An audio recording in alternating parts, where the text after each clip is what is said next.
వాక్యాన్ని పఠించుకొని వాక్య ధ్యానము గావించుకుందాం.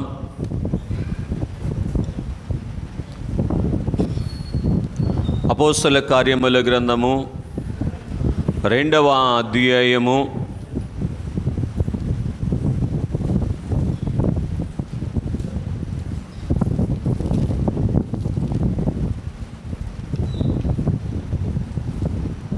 4వ వచనమును చదువుకుందాం. ప్రారంభ మాట: అందరూ పరిశుద్ధాత్మతో నిండిన వారై. చాలు. ఈ వాక్య భాగములో నుంచి దేవుడు మనతో మాట్లాడునుగాక. ఆమేన్. తెలివిని గాలి. చదవబడినటువంటి వాక్య భాగములో పరిశుద్ధాత్మతో నిండిన వారై అనే మాటను మనం చదువుతూ ఉన్నాం.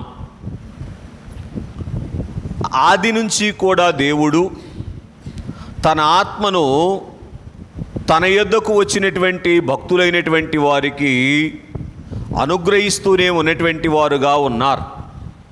కానీ పరిపూర్ణముగా ఆత్మచేత నింపబడినటువంటి అనుభవము కలిగి లేని కారణాన్ని బట్టి ఏ భాగ్యమైతే భక్తునికి భగవంతుడు ఇవ్వాలి అని ఉద్దేశపడుతూ ఉన్నారో, దేవుడు మానవులకు ఇవ్వాలి అని ఉద్దేశపడుతూ ఉన్నారో, ఆ భాగ్యమును అన్ని సమయములలో కూడా, ఎన్ని సమయాల్లో చెప్పండి? అన్ని సమయముల్లో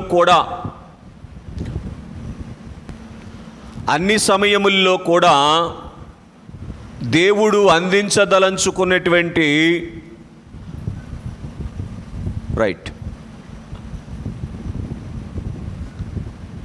సంతోషమును, ఇహపర సంబంధమైనటువంటి మేలును కూడా అందుకోలేకపోయినటువంటి వారుగా ఉన్నారు.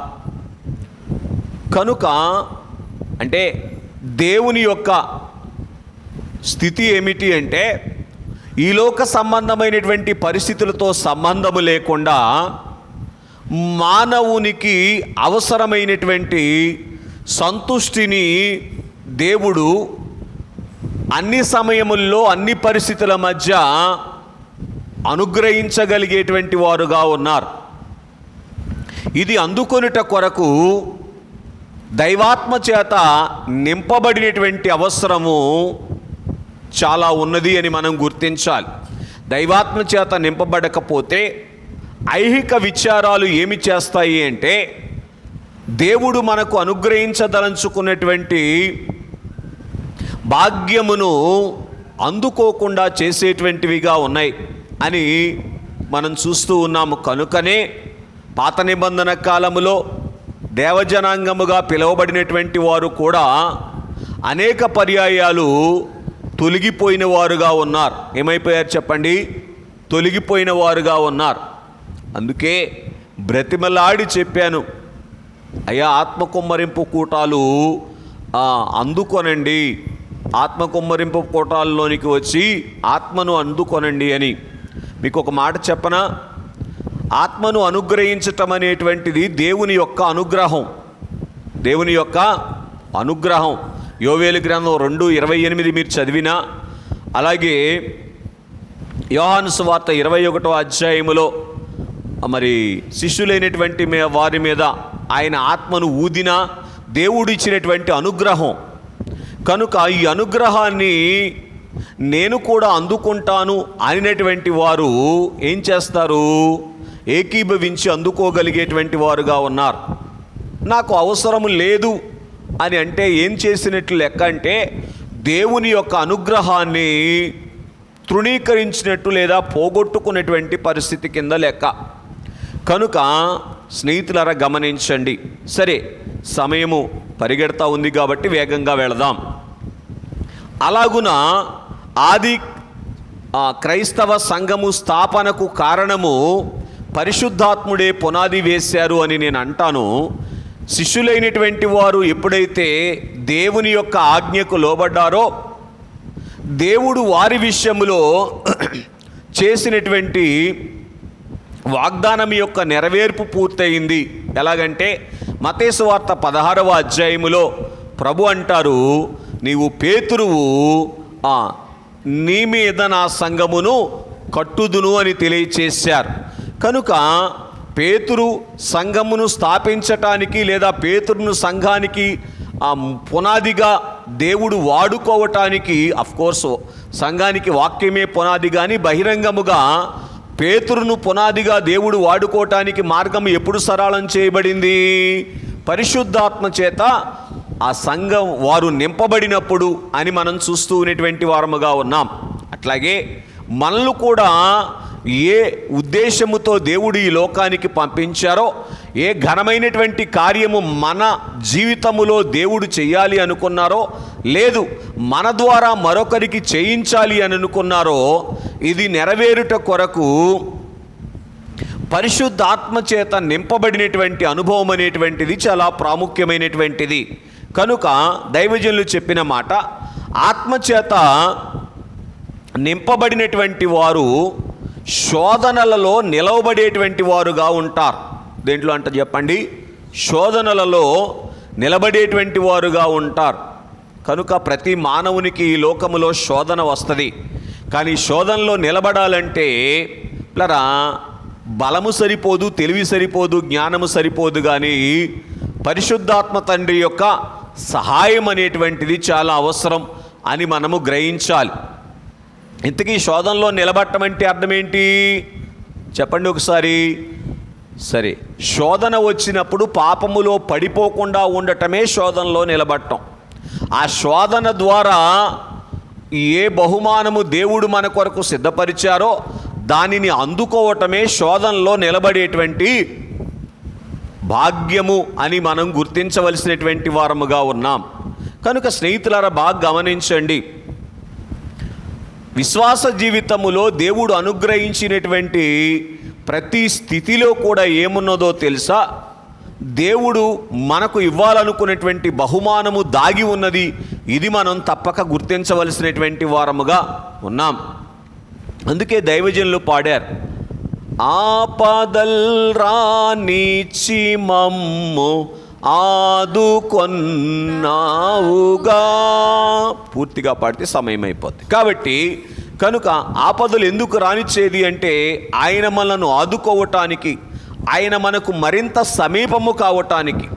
మరి ఎందుకు ఆపద కాలములో సంఘము సమీపము కాలేకపోతూ ఉంది అంటే ఆత్మ తండ్రి వశములో లేకపోవటాన్ని బట్టి దేవునికి సమీపము కాలేనటువంటి బలహీనత వచ్చి మరింతగా దేవునికి దూరమైపోయేటువంటి ప్రమాదములోనికి వెళ్ళిపోతూ ఉంది. అదే శోధనలో పడిపోవటం అంటే.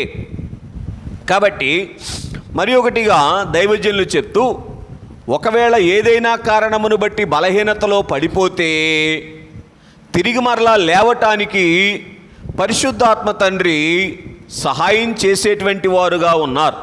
అందుకే ఆత్మను పొందినటువంటి వారు బలము పొంది తిరిగి మరలా లేచేటువంటి వారుగా ఉంటారు. పేతురు కూడా ఒకప్పుడు పడిపోయినటువంటి వారే, అవునా? కానీ మరి ఎందుకు లేవగలిగారు? పరిశుద్ధాత్మ చేత నింపబడ్డారు గనుక లేచినటువంటి వారుగా ఉన్నారు అని ఈ సమయంలో మనం చూస్తూ ఉన్నటువంటి వారముగా ఉన్నాం. కనుక స్నేహితులరా, ఈ పెంతెకోస్తు అనేటువంటి పండుగ దినముననే ఎందుకు దేవుడు దైవాత్మను కుమ్మరించారు అనేటువంటి దానికి ఒక 2 మాటలు జ్ఞాపకం చేస్తాను.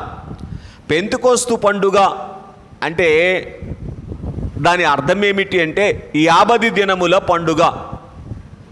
పెంతెకోస్తు అనేటువంటి మాటకు 50వ దినము అనేటువంటి అర్థం ఉంది.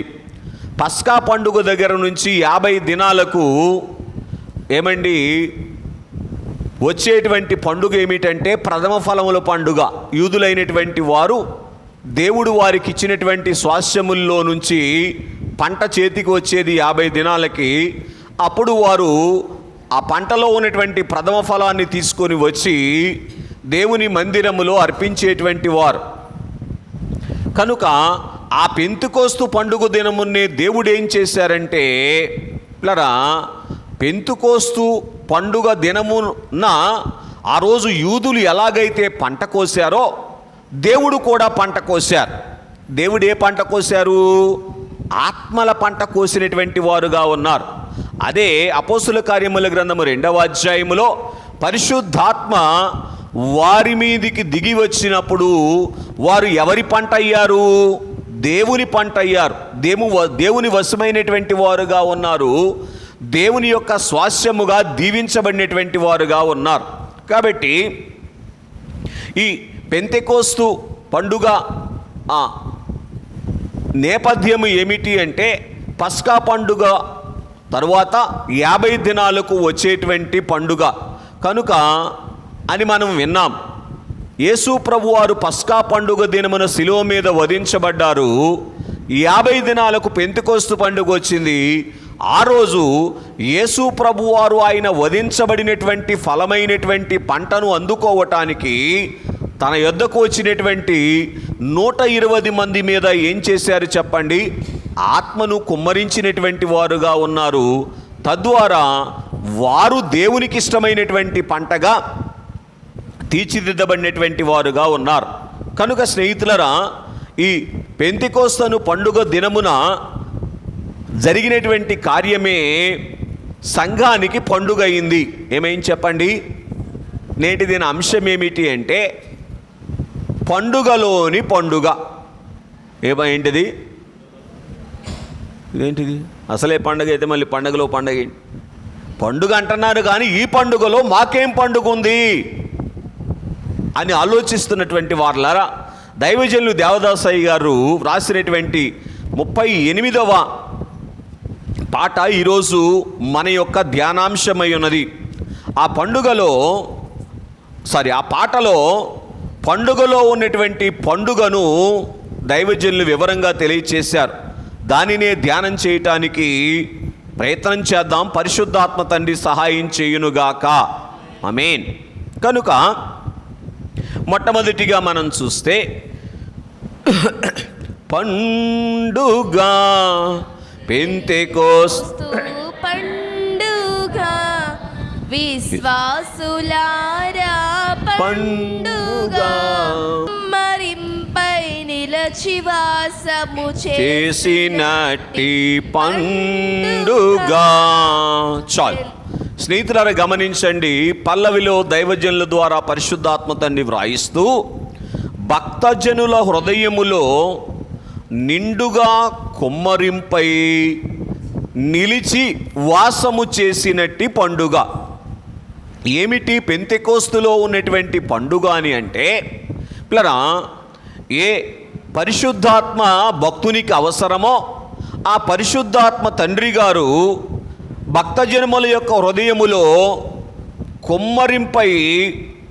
నిండుగా కుమ్మరింపై నిలిచి ఉండేటువంటి భాగ్యాన్ని వారికి అనుగ్రహించినట్లుగా మనం చూస్తూ ఉన్నాం. అంటే పరిశుద్ధాత్మ తండ్రి మన హృదయములో నింపబడి నిలిచి ఉండటము విశ్వాస జీవితములో పండుగ అని మనము గ్రహించాలి. ఎలాగూ అంటే పరిశుద్ధాత్మ చేత నింపబడకపోతే దేని చేత నడిపించబడతాం? మన సొంత ఆత్మ చేత నడిపించబడతాం, లేదంటే లోకము చేత నడిపించబడతాం. కానీ పరిశుద్ధాత్మ చేత నింపబడినటువంటి వారు దేని చేత నడిపించబడతారు? పరిశుద్ధాత్మ చేత నడిపించబడేటువంటి వారుగా ఉంటారు. చదవండి ఒకసారి రోమీయులకు రాసిన పత్రిక 8వ అధ్యాయము 14వ వచనాన్ని చదువుకుందాం.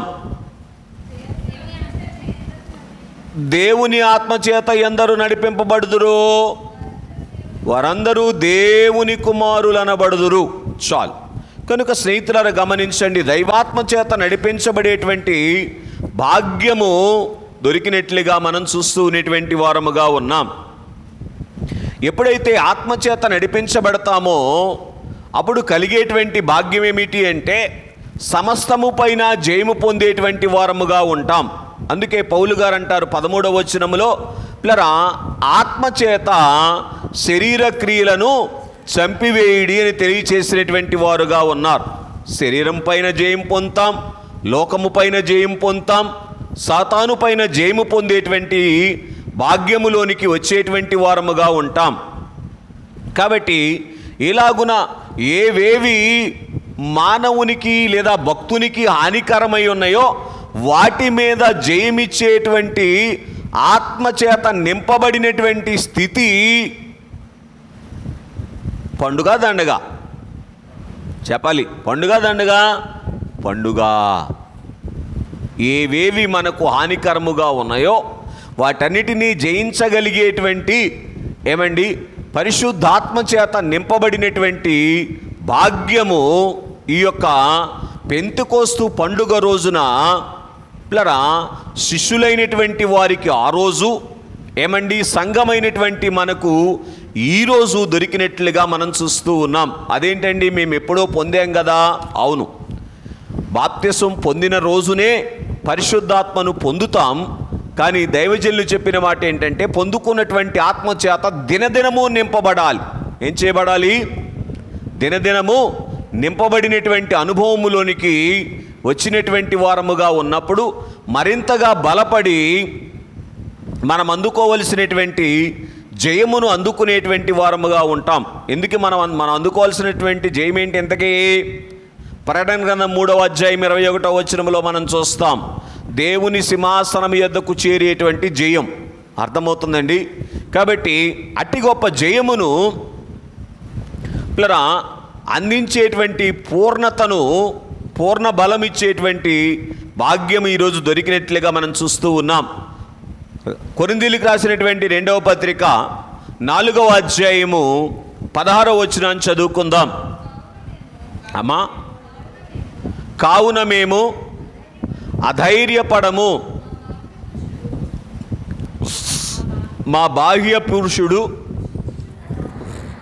కృషించుచున్నను, అంతర్య పురుషుడు దినదినము నూతనపరచబడుచున్నాడు.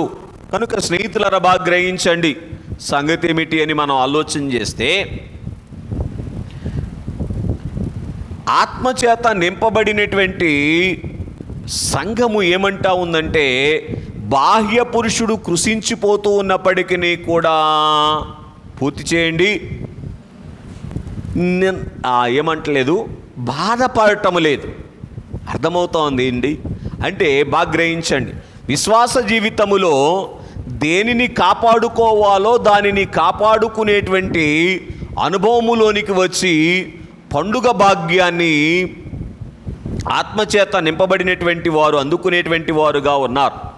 కనుక బహిరంగ పురుషుని వైపు అంటే శరీరము వైపు చూడక ఆత్మ వైపు మాత్రమే చూస్తూ ఆత్మను నూతనపరుచుకునేటువంటి అనుభవములోనికి వారు రావటానికి మార్గం ఎప్పుడు సరళమైంది? పరిశుద్ధాత్మ చేత నింపబడినప్పుడు అని ఈ శ్రేష్టమైనటువంటి సమయములో మీ గమనానికి తీసుకొని వస్తూ ఉన్నటువంటి వాడనుగా ఉన్నాను. కనుక భక్తుని యొక్క జీవితానికి పండుగ అయినటువంటి దినమేదో తెలుసా? ఆత్మ నూతన పరచబడటం. ఈ ఆత్మ నూతన పరచబడాలి అంటే ఏం చేయబడాలి అంటే, పరిశుద్ధాత్మ చేత నింపబడినటువంటి వారముగా ఉండాలి, పరిశుద్ధాత్ములలో నిలిచి ఉన్నటువంటి వారముగా ఉండాలి అని మనం చూస్తూ ఉన్నటువంటి వారముగా ఉన్నాం. కనుక గొప్ప పండుగ భాగ్యము వారికి దొరికినట్లుగా మనం చూస్తూ ఉన్నాం. అలాగున ఆత్మచేత నింపబడితే ఎప్పుడూ కూడా పండుగ సంతోషాన్ని మన హృదయంలో కలిగి ఉంటాం. ఏంటండి? రైట్. మరి ఒకటిగా మనం చూస్తే మొదటి చరణాన్ని మీరు పాడితే, 120 మంది యొక్క చోట నొక్కారయ్యుండి,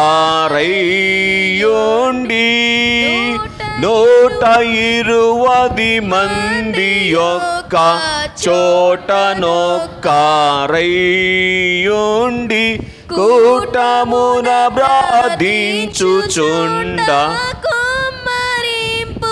కలిగినటి పండుగ. చాలు.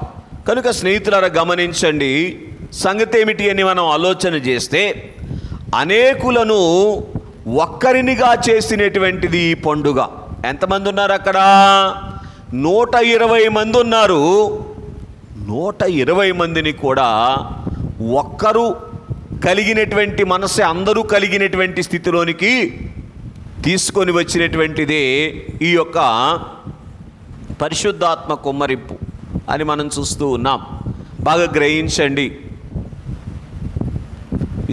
అందుకే దేవుడు మానవుణ్ణి కలుగ చేసినప్పుడు ఏం చెప్పారు, ఆదాము గారికి అవ్వమ్మనిచ్చినప్పుడు ఏం చెప్పారు ఒకసారి చదవండి. ఆదికాండ గ్రంథము 2వ అధ్యాయము వస్తే 24వ వచనములో ఉంటుంది.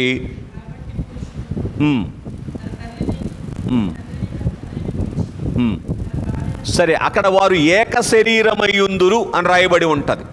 కనుక సంగతి ఏమిటి అంటే పిల్లరా, ఎంతమంది ఉన్నప్పటికీ కూడా ఏక శరీరముగా ఉంటే అక్కడ ఎప్పుడు ఏం జరుగుద్ది చెప్పండి? పండుగే జరుగుతుంది. అర్థమవుతుందండి?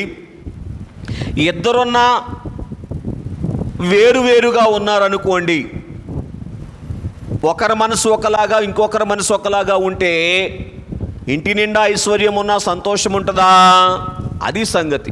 కనుక స్నేహితులారా గమనించండి, ఈ పరిశుద్ధాత్మ కుమ్మరింపు దినమున కలిగినటువంటి భాగ్యం ఏమిటి అంటే అనేకులు ఒక్కరిగా తీర్చిదిద్దబడినటువంటి వారుగా ఉన్నారు అని మనం చూస్తూ ఉన్నాం. దీని ద్వారా విశ్వాస జీవితంలో ఎంత గొప్ప మేలో తెలుసా? ఎప్పుడైతే ఒక్కరయ్యారో వీరందరూ ఎవరవుతున్నారు? అయ్యో, ఒక దేవుని యొక్క మనసు కలిగినటువంటి వరుసలోనికి వచ్చి వేస్తూ ఉన్నారు. గ్రహించండి. చూడండి ఒకసారి ఎఫెసీలకు రాసిన పత్రిక 4వ అధ్యాయము 1వ వచనాన్ని చదువుకుందాం. ఎఫెసీ పత్రిక 4వ అధ్యాయం 1వ వచనము. అమ్మా, కాబట్టి వీరు సమాధానమును బంధము చేత ఆత్మ కలిగించు ఐక్యమును కాపాడుకొనుటయందు అమ్మా శ్రద్ధ కలిగిన వారై ప్రేమతో ఒకరినొకడు సహించుచు మీరు పిలువబడిన పిలుపునకు తగినట్టుగా దీర్ఘశాంతముతో కూడిన సంపూర్ణ వినయముతోను సాత్వికముతోను నడుచుకొనవలెననియు ప్రభువును బట్టి ఆ ఖైదీనైనా నేను మిమ్మును చాలు. కనుక స్నేహితులారా గమనించండి, ఎఫెసులో ఉన్నటువంటి సంఘమునకు పౌలు గారు ఏం తెలియచేస్తూ ఉన్నారంటే, మీరు సంఘములో ఎంతమంది ఉన్నప్పటికీ కూడా ఒక్కరుగానే ఉండాలి, ఏక మనస్సు కలిగినటువంటి వారుగానే ఉండాలి అనేటువంటి సంగతిని తెలియచేస్తూ ఉన్నటువంటి వారుగా ఉన్నారు. అలాగున సంఘములో ఎప్పుడైతే ఏక మనస్సు వచ్చిందో అప్పుడు దేవుని యొక్క కార్యము సంఘములలో జరుగుతూ ఉన్నట్లుగా మనం చూస్తూ ఉన్నాం. అపోస్తుల కార్యముల గ్రంథము 12వ అధ్యాయము 5వ వచనములో మనం చూసినప్పుడు సంఘనాయకుడైనటువంటి పేతురు గారు చెరసాలలో వేయబడినప్పుడు సంఘమంతా ఏం చేస్తున్నారంట? అమ్మా, అత్యాశక్తితో దేవునికి చాలు. సంఘము ఎప్పుడైతే ఏక మనస్సు కలిగి ఉంటారో దేవుని యొక్క చిత్తము ఆ సంఘములో నెరవేరుతుంది. ఇప్పుడు ఆలోచన చేయండి, ఈ ఏక మనస్సు ఎప్పుడైతే వచ్చిందో పరిశుద్ధాత్మ చేత వారు నింపబడినప్పుడు ఎవరి మనస్సు కలిగి ఉన్నారు? పెళ్లి కుమారుడైనటువంటి ప్రభు యొక్క మనస్సు కలిగి ఉన్నారు. కనుక పేతురు కొరకు వారు ఏం చేస్తున్నారు? అత్యాశక్తితో ప్రార్థన చేస్తూ ఉన్నటువంటి వారుగా ఉన్నారని మనం చూస్తూ ఉన్నటువంటి వారు. అంటే దైవ చిత్తము నెరవేరటానికి, వారి ద్వారా నెరవేరటానికి మార్గము సరళమైనట్లుగా మనం చూస్తూ ఉన్నటువంటి వారముగా ఉన్నాం. కనుక మరి ఒకటిగా అపోస్తుల కార్యముల గ్రంథము 20వ అధ్యాయము 37వ వచనాన్ని కూడా చదువుకుందాం. అప్పుడు వారందరూ కనుక పౌలు ఇక నేను ఇక్కడి నుంచి వెళుతూ ఉన్నాను, మళ్ళా మీ దగ్గరకు రావటము సాధ్యపడదు అని సంఘముతో పౌలు మాట్లాడినప్పుడు సంఘమంతా ఏం చేస్తూ ఉన్నారంట? అయ్యో, ఏడుస్తూ ఉన్నారు అని మనం చూస్తూ ఉన్నాం. ఎంతగా సంఘము సేవకునితో ఏకమైందో, దేవునిలో ఏకమైనటువంటి సేవకునితో సంఘము ఏకమైందో మనం చూస్తూ ఉన్నటువంటి వారముగా ఉన్నాం. ఆ ప్రేమ, ఆ ఆదరణ, ఆ అభిమానము అనేటువంటిది దేంట్లో నుంచి వచ్చింది? ఏక మనస్సు కలిగి ఉండటాన్ని బట్టి అనుగ్రహించబడింది అనేటువంటి విషయాన్ని కూడా మనం చూస్తూ ఉన్నటువంటి వారముగా ఉన్నాం. అపోస్తుల కార్యముల గ్రంథము 15వ అధ్యాయము 30-31 వచనాలను చదువుకుందాం. అంతటా వారు సెలవు పుచ్చుకొని అంతియొకయకు వచ్చి శిష్యులను సమకూర్చి, చూసారా, వారికి ఒక పత్రిక దొరికితే ఆ పత్రిక ఏం చేశారంట? తీసుకొని వెళ్ళి అంతియొకయకు వెళ్ళి వాళ్ళకిస్తా ఉన్నారు. చూసారా, ఏక మనస్సు కలిగినటువంటి వారు ఏం చేస్తారో తెలుసా? అనేకులను ఏక మనస్సులోనికి నడిపిస్తారు. అంటే దేవుని యొద్దకు నడిపించేటువంటి అనుభవం కలిగినటువంటి వారుగా ఉంటారు అని మనం చూస్తూ ఉన్నాం. ఏ పత్రిక అయితే పౌలు గారు వారికి రాశారో ఆ పత్రికను వారు విని, వారి చదివి, వారు దాన్ని అనుభవంలోనికి తెచ్చుకోవటం మాత్రమే కాదు, అనేకులకు ఏం చేశారు? అందించినటువంటి వారుగా ఉన్నారు అని మనం చూస్తూ ఉన్నాం. దాన్ని వదిలేసి, కాబట్టి స్నేహితులారా, గమనించడానికి ప్రయత్నం చేయండి. ఇది ఎవరి ఉద్దేశము అని మనం ఆలోచన చేస్తే, అందరూ అంతటను మారు మనసు పొందవలెను అనేటువంటి దేవుని యొక్క ఉద్దేశము ఎప్పుడు వచ్చింది వారిలోనికి? ఏక మనస్సు కలిగి ఉన్నప్పుడు. ఏక మనస్సు వారికి ఎప్పుడు వచ్చింది? దైవాత్మ చేత నింపబడినటువంటి అనుభవములోనికి వచ్చినప్పుడు. మీరు బాగా గ్రహించండి, దైవాత్మ చేత నింపబడి ఏక మనసుతో ఉండకపోతే దేవుని కార్యాలు మన జీవితంలో జరగాలి అంటే సాధ్యపడని సంగతి అనేటువంటి విషయాన్ని కూడా మనము తప్పక ఆలోచన చేయవలసినటువంటి వారముగా ఉన్నాం. కనుక అందుకే ఆ కాలంలో సంఘం ఏమైంది చెప్పండి? దినదినము కూడా వృద్ధిలోనికి వచ్చినట్లుగా మనం చూస్తూ ఉన్నాం. వారికి తెలిసిన సంగతులు ఏం చేశారంట? మరి ఒకరికి వెళ్ళి తెలియచేసినటువంటి అనుభవములోనికి వచ్చారు. కనుక ఏక మనసు ఏం చేస్తుంది అంటే అందరినీ దేవుడు ప్రేమించినట్లుగా ప్రేమించేటట్లు చేస్తుందండి. ఏక మనసు అంటే ఎవరితో ఏక మనసు? దేవునితో ఏక మనసు. ఆ తరువాత సంఘము కూడా ఒకరితో ఒకరు ఏక మనసు కలిగి ఉండేటువంటి అనుభవములోనికి వచ్చినటువంటి వారుగా ఉన్నారు అని మనం చూస్తూ ఉన్నాం. మరి ఏక మనసు అంటే మళ్ళీ ఇంకొకలాగా వెళ్ళబాకండి. అపోస్తుల కార్యములు 5వ అధ్యాయంలోనికి వెళ్ళబాకండి. అక్కడే ఏక మనసు ఉంది. అననీయ సప్పేరాల ఏక మనసు కదా, వాళ్ళు కూడా ఏక మనసు ఉందా లేదా? మరి దీవెన వచ్చిందా రాలేదా? చప్పట్లో నవ్వుతున్నారు మీరు. కనుక ఏ విషయంలో ఏక మనసు వచ్చింది వాళ్ళకి? అబద్ధం ఆడటంలో ఏక మనసు వచ్చింది.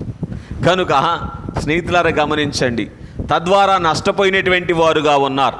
కానీ స్నేహితులారా, అది ఏ ఏక మనసు? అపవాదితో ఏక మనసు అని అంటాను నేను. కనుక దేవుని యొక్క మనస్సుతో ఏకీభవించినటువంటి మనస్సు పరిశుద్ధాత్మ చేత నింపబడినటువంటి వారు అందుకునేటువంటి వారుగా ఉంటారు. గల్తీలకు రాసిన పత్రిక 4వ అధ్యాయము 17వ వచనాన్ని మీరు చదివితే అక్కడ గలతీలో ఉన్నటువంటి సంఘము అమ్మా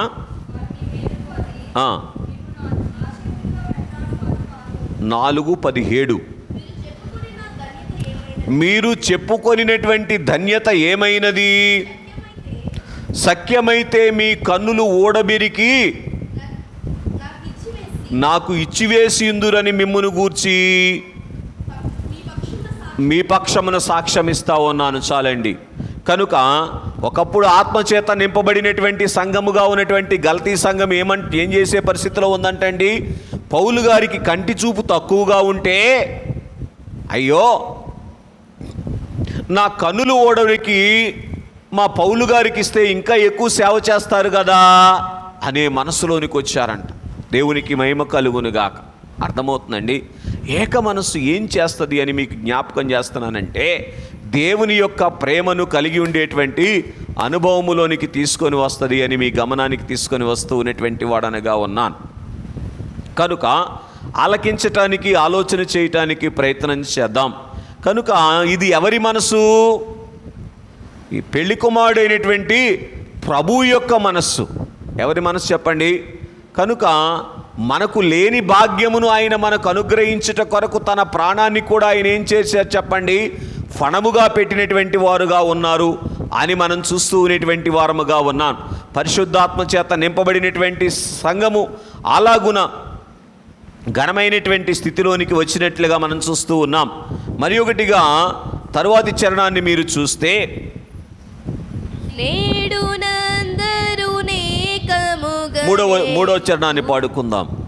ఆపదల్మం ఆపదలు నావరించు కొనును గాని, ఆపదలపై ఆపదలు నావరించు కొనును గాని, ఆపసఖ్యము గాని యోత్సాహంబుమది వ్యాపించునట్టి పండుగ పెంతెకోస్తు పండుగ, విశ్వాసులారా పండుగ, పెంతెకోస్తు పండుగ. చాలండి. ఆపదలపై ఆపదలు వచ్చినప్పటికీ కూడా ఆపశక్యము కానీ ఏంటంటే చెప్పండి, ఆపశక్యము కానీ ఉత్సాహమును కలిగించేటువంటి వారు పరిశుద్ధాత్మదేవుడు. ఈ లోకములో ఆపదల మీద ఆపదలు అందరికీ ఉంటాయి, కానీ ఆపదలో ఉత్సాహముగా ఉండేటువంటి ధన్యత, ఆపశక్యము కానీ ఉత్సాహం. ఎంత ఉత్సాహం అంట, ఎంత ఆపద వచ్చినా కానీ ఉత్సాహాన్ని ఆపలేనంత ఉత్సాహం.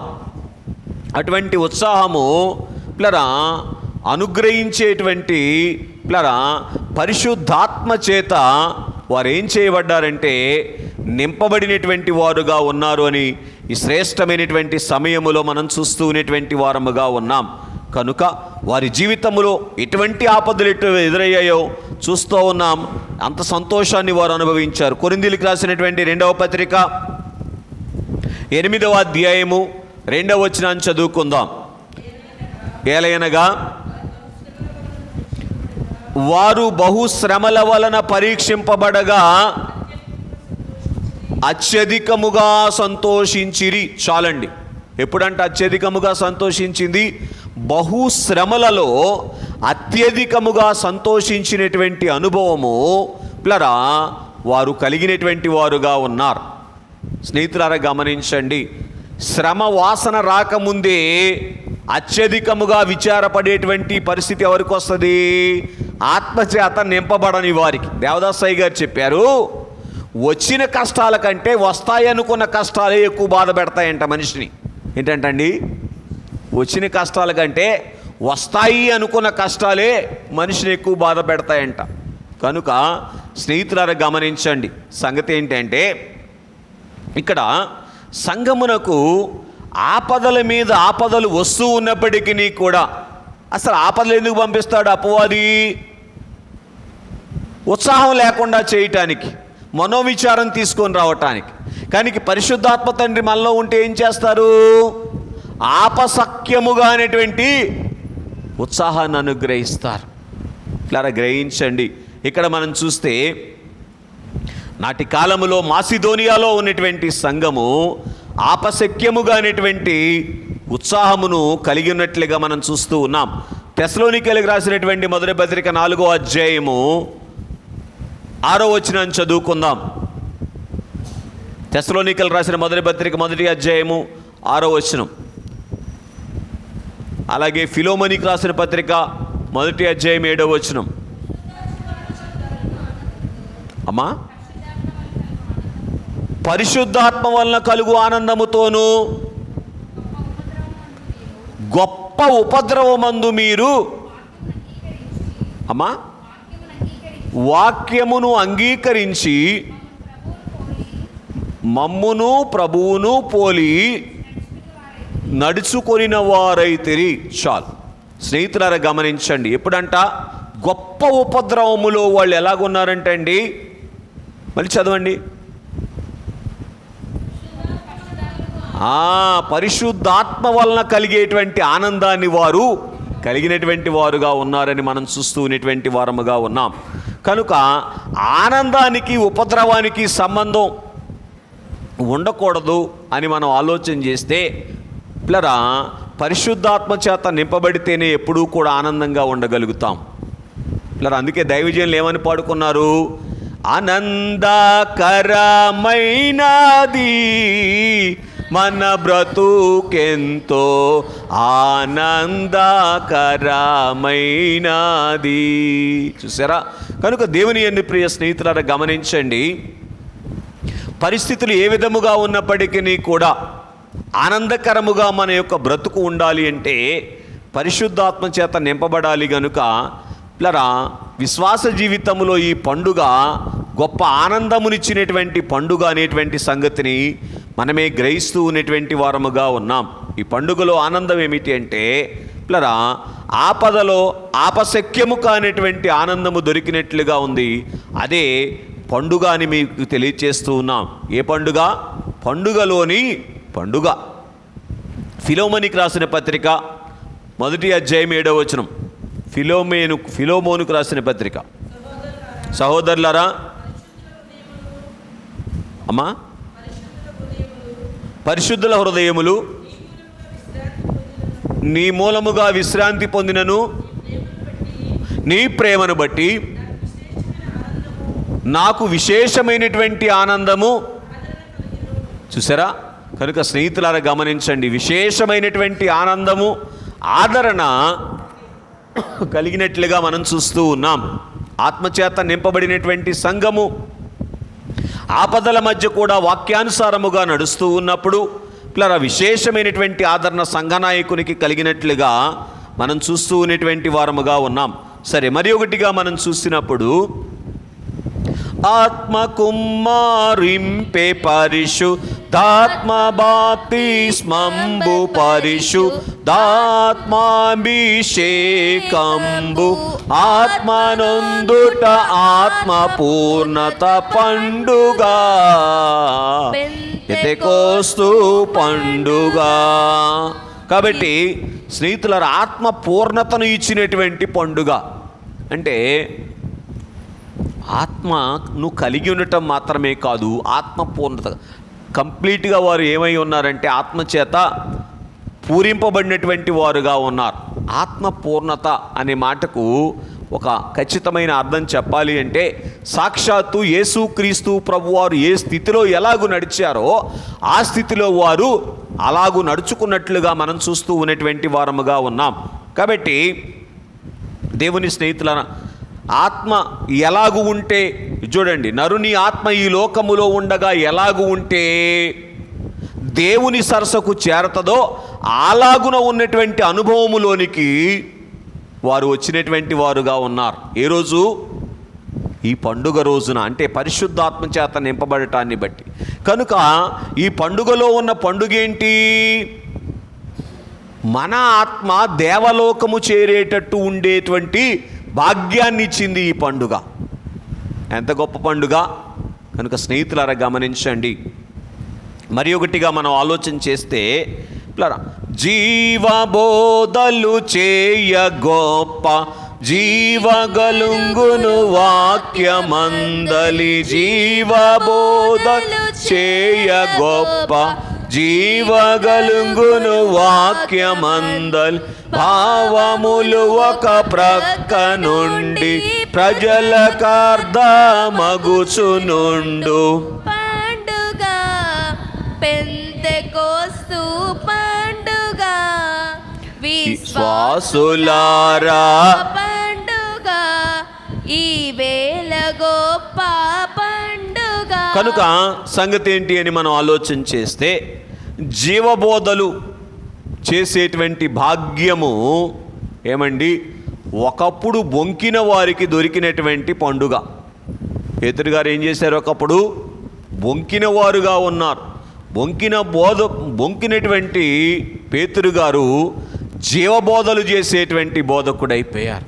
పిల్లరా, మనం ఆలోచన చేయటానికి పరిశీలన చేసిన వారముగా ఉన్నట్లయితే పిల్లరా, జీవబోధలు చేయాలి అంటే దైవాత్మ చేత నింపబడినటువంటి అనుభవంలోనికి రాగలగాలి. పిల్లరా, గ్రహించండి. సంగతి ఏమిటి అంటే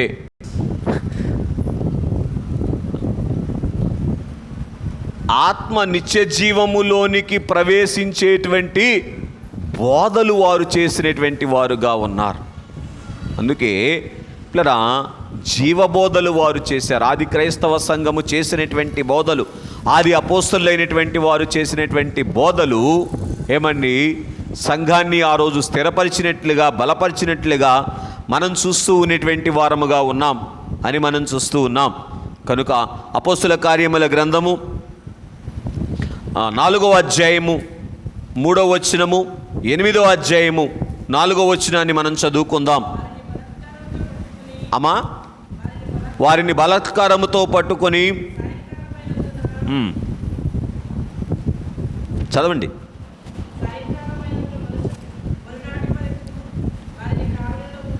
ఉంచిరి,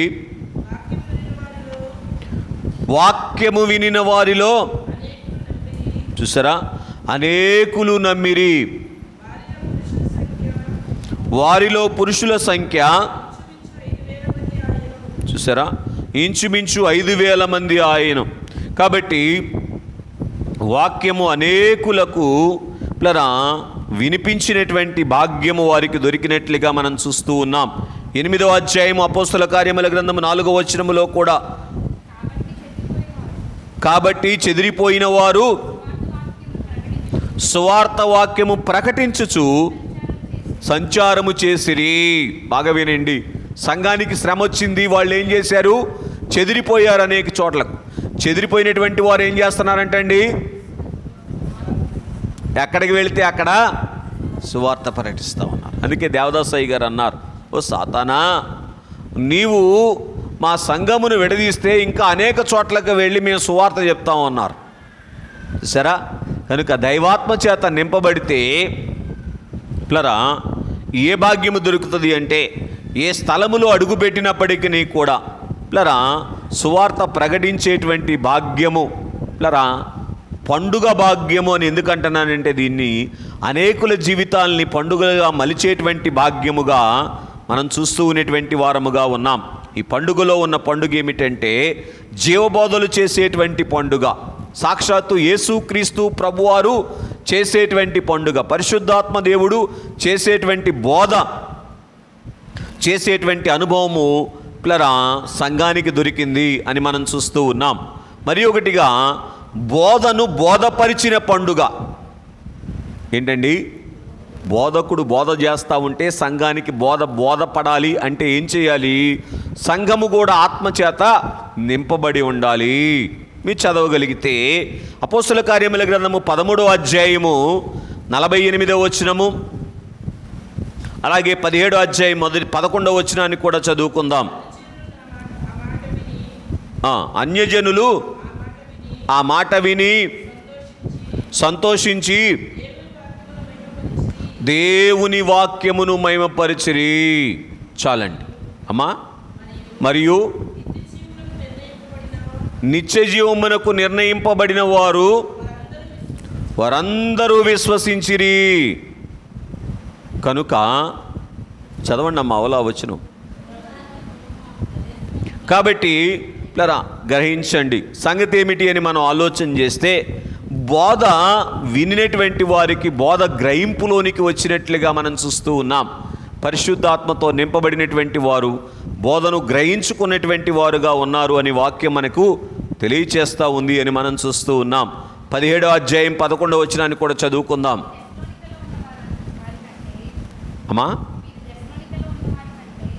వీరు తెస్సలోనికైలో ఉన్న వారి కంటే, చదవండి ఇంకొంచెం చిన్న చదువుతా నేను.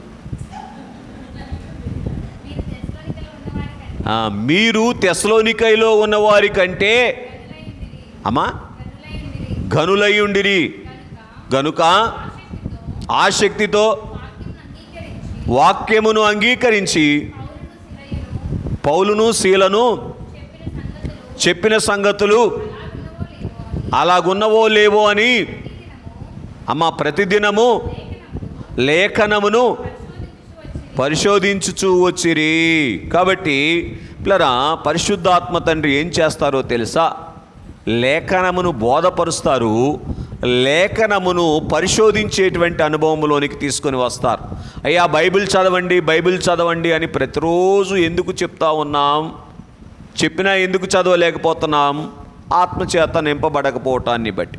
పరిశుద్ధాత్మ చేత నింపబడితే దైవ వాక్యం విషయంలో ఆసక్తి కలిగినటువంటి వారముగా ఉంటాం. కనుక వాక్యమందు నిలిచిన వారైతే ఎవరిలో నిలుస్తాం? దేవుల్లో నిలబడతాం అని వాక్యం మనకు తెలియజేస్తూ ఉంది. కనుక స్నేహితులారా గమనించండి. కనుక పరిశుద్ధాత్మ కుమ్మరింపు పండుగ మనకి ఎలాగు పండుగ అంటే వాక్యమును బోధపరుచుకొని అర్థం చేసుకొని వాక్యములో ఉన్నటువంటి భావాన్ని మన జీవితానికి అన్వయింపజేసినటువంటి పండుగని మనం చూస్తూ ఉన్నాం. మరి ఒకటిగా మనం చూస్తే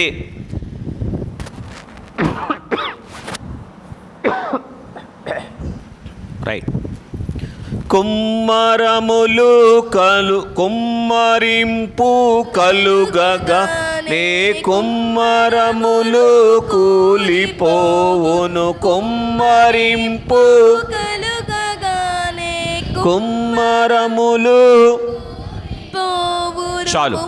కనుక ఈ పండుగలో ఉన్నటువంటి పండుగ ఏమిటి అంటే కుమ్మరములను కూల్చివేసినటువంటి పండుగ. చదువుతారా? కొరింథీయులకు రాసిన 2వ పత్రిక 2వ అధ్యాయం 11వ వచనం. కొరింథీయులకు రాసిన 2వ పత్రిక 2వ అధ్యాయం 11వ వచనం.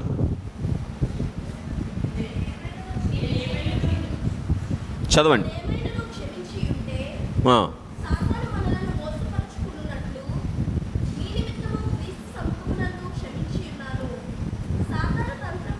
తంత్రములను మనము ఎరుగని వారము కాదు అని పౌలు గారు మాట్లాడుతూ ఉన్నటువంటి వారుగా ఉన్నారు. కనుక సాతాను తంత్రములను ఎరగకపోవటాన్ని బట్టి ఏమొస్తున్నాయి? కుమ్రాలు వస్తున్నాయి. అవునా? కాబట్టి ఎప్పుడైతే పరిశుద్ధాత్మ చేత పౌలు గారు నింపబడినటువంటి వారుగా ఉన్నారో, సంఘాలు నింపబడినవిగా ఉన్నాయో, సాతాను యొక్క తంత్రములను ఎరిగిన వారుగా ఉన్నారు. వారు కుమ్మరాలు ఏం చేశారు? కూల్చివేశారు. ఓహో, ఇది సాతాను పని అని ఏం చేశారు? ప్రతి కుమ్మరాన్ని కూడా కూల్చివేసినటువంటి వారుగా ఉన్నారు అని మనం చూస్తూ ఉన్నాం. మరి ఒకటిగా మనం చూస్తే ముమ్మరముగా చిక్కులెన్నో ముంచుకొని పైబడెడు గొప్ప పండుగ పెంతెకోస్తు పండుగ. ఏంటంట?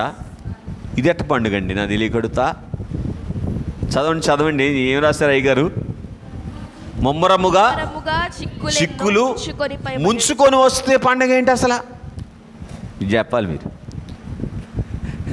స్నేహితులారా గమనించండి. మీరు చదవండి అపోస్తుల కార్యముల గ్రంథము 14వ అధ్యాయము 22వ వచనాన్ని చదువుకుందాం.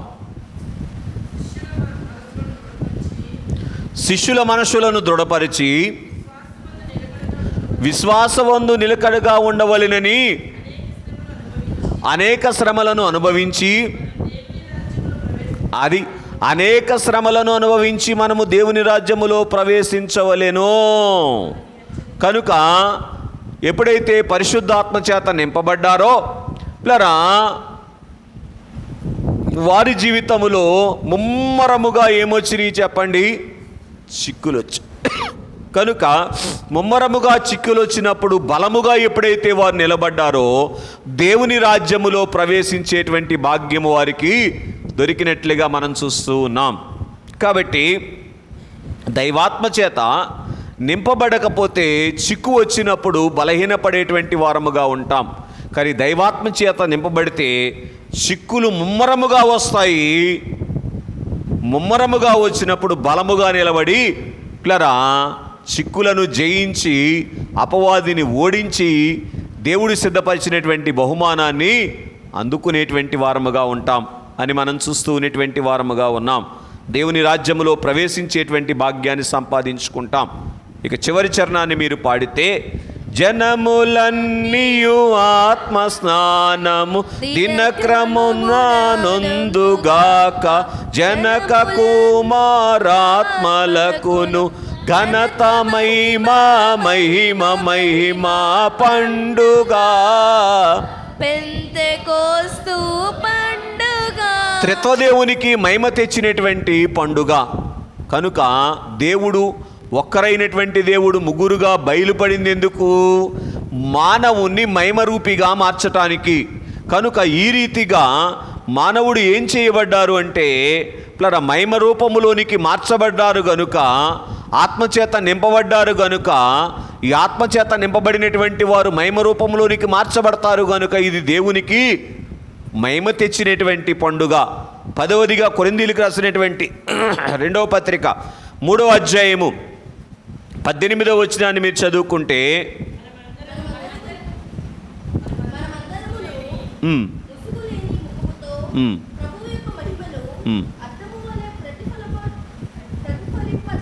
చేయుచు మహిమ నుండి అధిక మహిమకు పొందుచు ప్రభువగు ఆత్మచేత ఆ పోలికగానే మార్చబడుదుము. కనుక స్నేహితులారా గమనించండి, కనుక ఆ మహిమ పోలికను ఇచ్చినటువంటి పండుగ ఏ పండుగ అంటే ఈ పరిశుద్ధాత్మ కుమ్మరింపు పండుగ.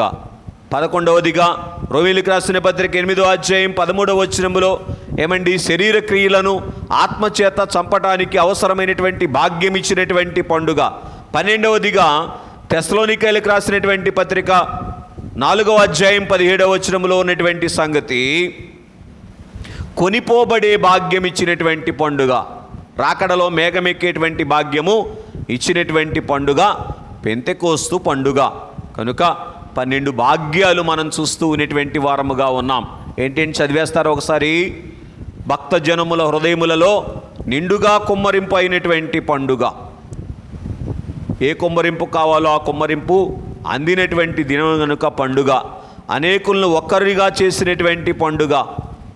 ఏమండి, ఆపదలో ఆపశక్యము కాని సంతోషమునిచ్చినటువంటి పండుగ, ఆత్మపూర్ణతనిచ్చినటువంటి పండుగ, జీవము కలిగించేటువంటి బోధలు చేయించినటువంటి పండుగ, బోధలు బోధపరిచినటువంటి పండుగ, కుమ్మరములను కూల్చివేసినటువంటి పండుగ, ముమ్మరముగా చిక్కులు పైబడినటువంటి పండుగ, త్రిత్వదేవునికి మహిమ తెచ్చినటువంటి పండుగ, మహిమ పోలికనిచ్చినటువంటి పండుగ, శరీర క్రియలను లయము చేసినటువంటి పండుగ, మేఘం మీదకి కొనిపోవటానికి మార్గము సరళము చేసినటువంటి పండుగ. ఏ పండుగ? పెంతెకోస్తు పండుగ. కనుక అలాగున్న దైవాత్మచేత నింపబడి ఈ పండుగలో ఉన్న సంతోషాన్ని అందుకుందాం. అట్టి ధన్యత దేవుడు మనెల్లరకు దయచేయునుగాక. ఆమేన్. పరలోకమందున్న మా తండ్రి, నీ నామం